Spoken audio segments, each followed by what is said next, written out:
Hai Invino Friends, senang sekali hari ini kita ketemu lagi dalam episode terbaru Governance with IIM. Dan di episode ini, seperti janji saya di episode sebelumnya, saya akan bahas tentang IT Governance. Tapi saya akan start dulu dengan pembahasan kenapa sih belajar IT Governance gitu. Oke, jadi mungkin teman-teman yang udah kenal saya lumayan lama tahu bahwa saya punya inklinasi untuk cenderung bahas hal-hal terkait dengan governance. Kalau spesifiknya ya tentang IT gitu, karena memang awal mula saya belajar governance yaitu dari IT governance duluan gitu. Dan kalau sedikit bisa cerita gitu ya, jadi dulunya saya itu nulis skripsi itu tentang audit tata kelola TI atau IT governance audit. Dan waktu itu saya juga sempat nulis satu publikasi jurnal gitu, temanya juga sama gitu. Jadi emang segitu sukanya gitu ya. Jadi kayak saya bisa cerita panjang lebar untuk topik ini, tapi intinya adalah kalau kita ngomongin tentang IT governance gitu ya, satu penulis buku yang akan selalu jadi rujukan sepanjang masa kayaknya itu adalah Weil, Weill di tahun 2004 ya. Karya beliau yang jadi referensi saya waktu itu adalah di tahun 2004 menerbitkan publikasi gitu ya tentang IT governance. Dan sebenarnya Whale sendiri dan Rose biasanya partneran gitu ya. Mereka di tahun 2014 merilis satu publikasi yang menyatakan bahwa ada 6 aset utama yang harus ditata kelolakan gitu ya untuk bisa menciptakan nilai. Dan di situ disebutkan yang pertama adalah human resource, yang kedua ada financial strength, tentu resource berupa uang gitu maksudnya. Terus aset-aset fisik misalnya bangunan, terus intellectual property ini juga penting banget gitu ya di era sekarang. Dan ada juga IT gitu ya. Jadi IT juga harus ditata kelolakan atau di governance kan. Dan terakhir adalah ini yang menarik, relationship. Jadi bagaimana kita punya hubungan gitu ya yang membantu terlaksananya bisnis kita itu juga harus di-manage gitu. Nah, jadi kalau kita ngomongin IT governance, ya memang IT itu adalah salah satu aspek yang memang harus ditata kelolakan oleh organisasi.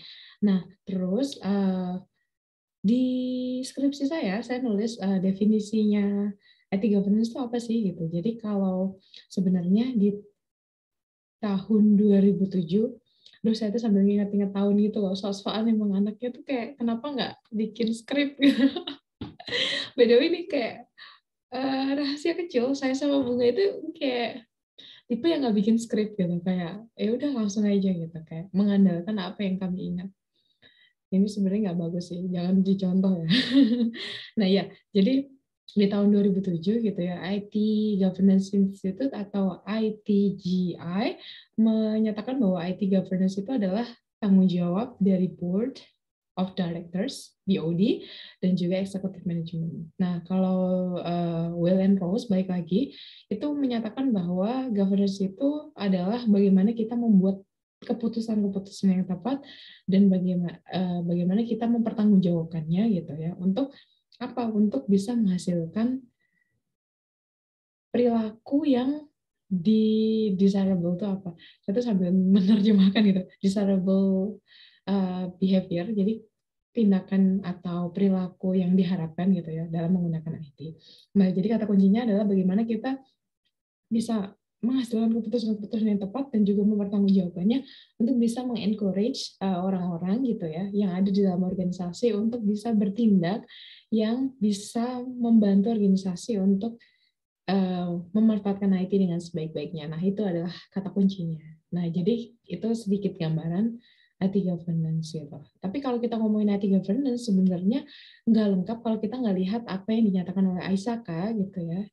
Khususnya kalau kita di bidang audit gitu, kita harus melihat Aisaka tuh bilang apa sih soal IT governance. Jadi Aisaka sendiri ngomong bahwa sebenarnya IT governance itu bagaimana organisasi itu peduli atau fokusnya adalah untuk bisa melihat IT mendeliver value. Jadi intinya IT itu kan enabler gitu ya sekarang. Nah, gimana sih dia bisa menghasilkan nilai khususnya dengan sebaik-baiknya ya memang harus ditata kelolakan gitu. Jadi itu sih intinya kalau berdasarkan Aisaka gitu. Nah, kenapanya, nah tadi kan udah dijelasin ya, kenapa apa aja sih sebenarnya definisi atau kayak kenapa IT governance itu penting gitu.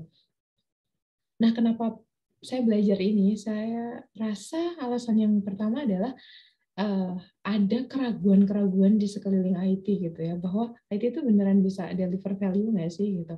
Saya investasi segini banyak, ini beneran menghasilkan sesuatu nggak sih buat organisasi saya?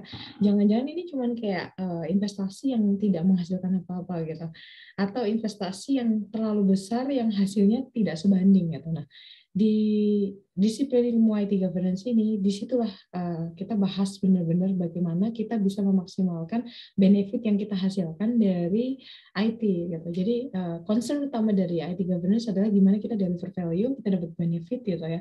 Nah ini itu kenapa jadi penting banget buat apa ya pebisnis atau orang-orang yang punya organisasi gitu ya, bahwa IT itu nggak cuma di sana sebagai aksesoris, IT nggak cuma di sana untuk ngabis-ngabisin uang doang, tapi emang benar-benar untuk bisa ngasilin value, untuk bisa ngasilin sesuatu buat organisasi gitu. Itu jadi alasan yang pertama adalah bagaimana kita memastikan investasi kita, investasi TI kita itu menghasilkan sesuatu yang sepadan dengan besarnya investasi, atau bahkan kalau bisa ya lebih gitu ya. Yang kedua adalah bagaimana kita memaksimalkan human resource kita. Jadi bukan hanya human ya, tapi semua resource. Jadi bagaimana resource IT kita khususnya ya termasuk human resource yang ada di IT gitu kita maksimalkan supaya bisa ngasih value sebesar-besarnya buat organisasi. Ujungnya kembali lagi ya ke value, tapi intinya adalah bagaimana sumber daya itu dikelola gitu. Dan yang ketiga adalah bagaimana agar resiko itu terkelola. Jadi kita tahu IT itu punya banyak resikonya dan itu harus dikelola dengan sebaik-baiknya supaya IT bisa mencapai tujuannya dan pada akhirnya mendukung tujuan dari organisasi. So that's why IT governance itu penting dan kenapa akhirnya saya juga tertarik untuk belajar IT governance karena 3 hal tadi, yaitu memastikan benefit atau value, yang kedua adalah bagaimana kita bisa memaksimalkan human human memaksimalkan resource, dan yang ketiga adalah bagaimana bisa memanage resiko. Nah, itu teman-teman. Jadi episode Governance with IIM hari ini adalah ngomongin kenapa kita belajar IT governance. And I will see you again on the next episode. Thank you so much for watching, and I hope you all are healthy and what I don't know, but yeah, I hope you are also happy. Thank you. Bye bye. See ya.